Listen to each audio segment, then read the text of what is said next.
The cosmos is an ocean of worlds inside crystal spheres.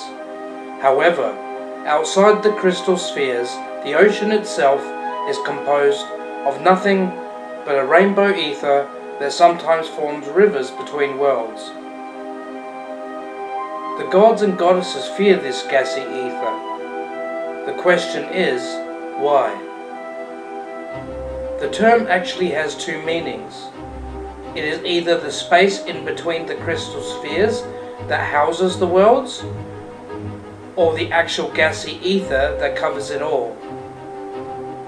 Either way, technically speaking, they are all one and the same.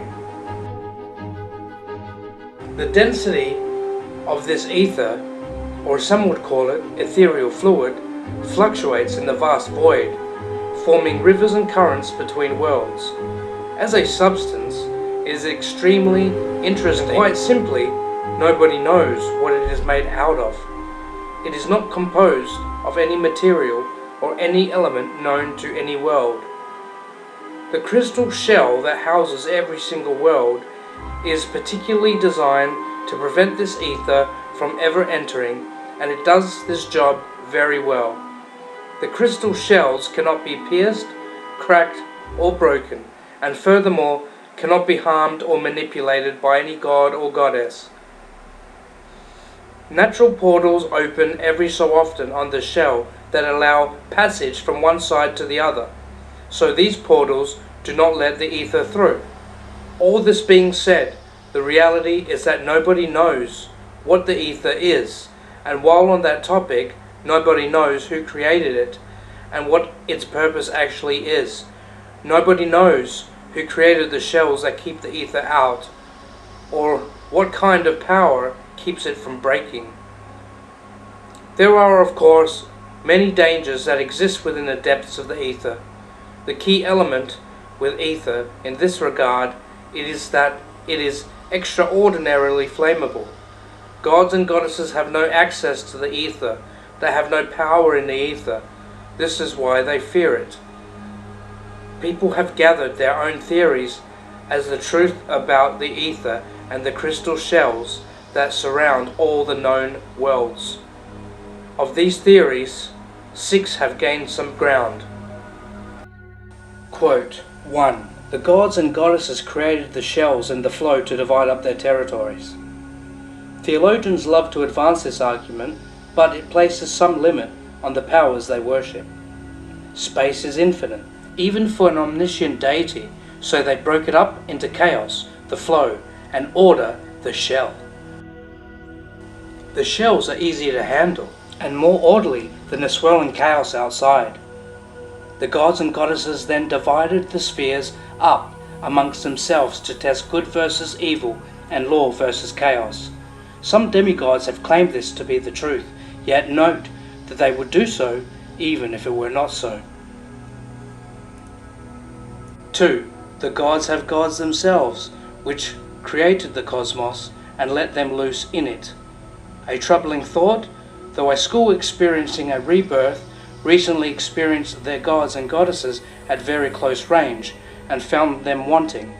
An unprovable theory, since it leads to the obvious light of reasoning.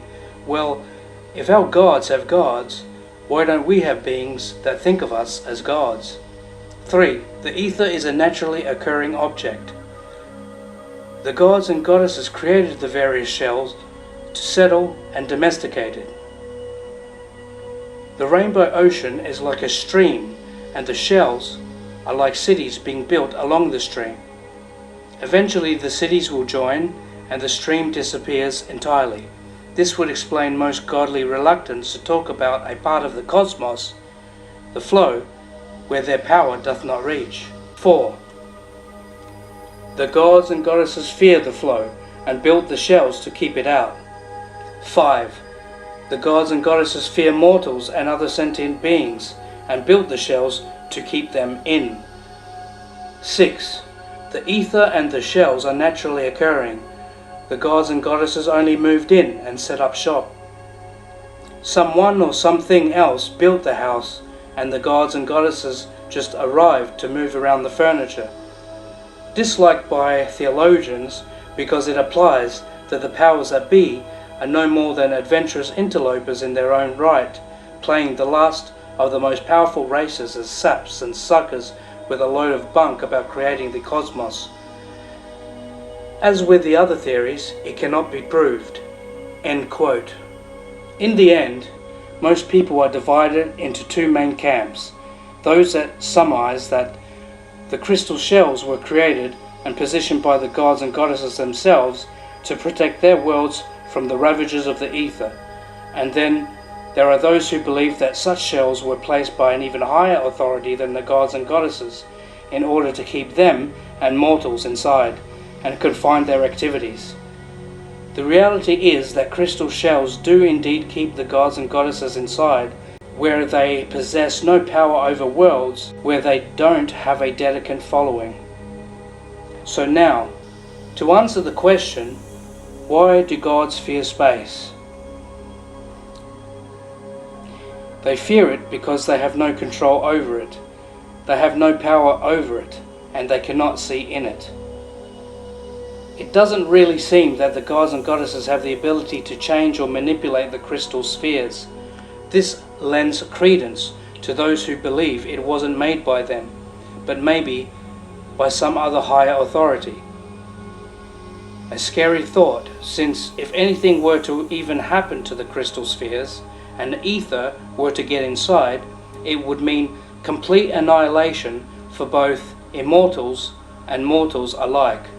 The Aether would touch the sun and create an explosion so big that it would destroy all the planets inside, killing every living member within the sphere, and with no mortals in their realms, the gods and goddesses would lose their powers and also die.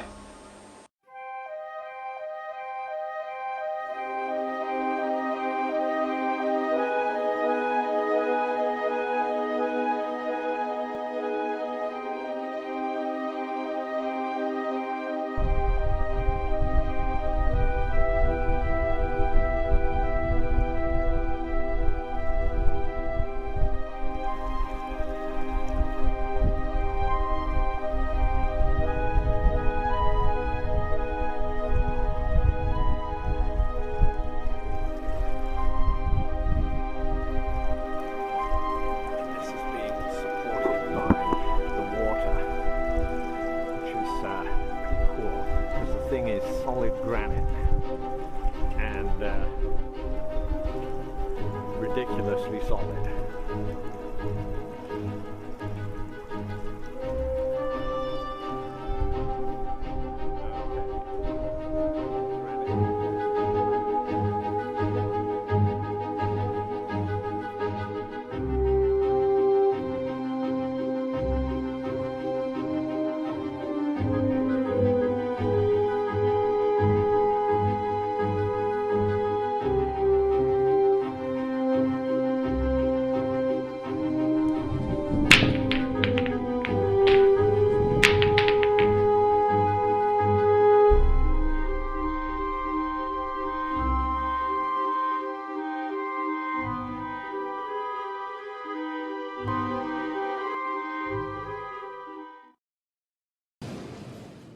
It's a crystal, nothing more.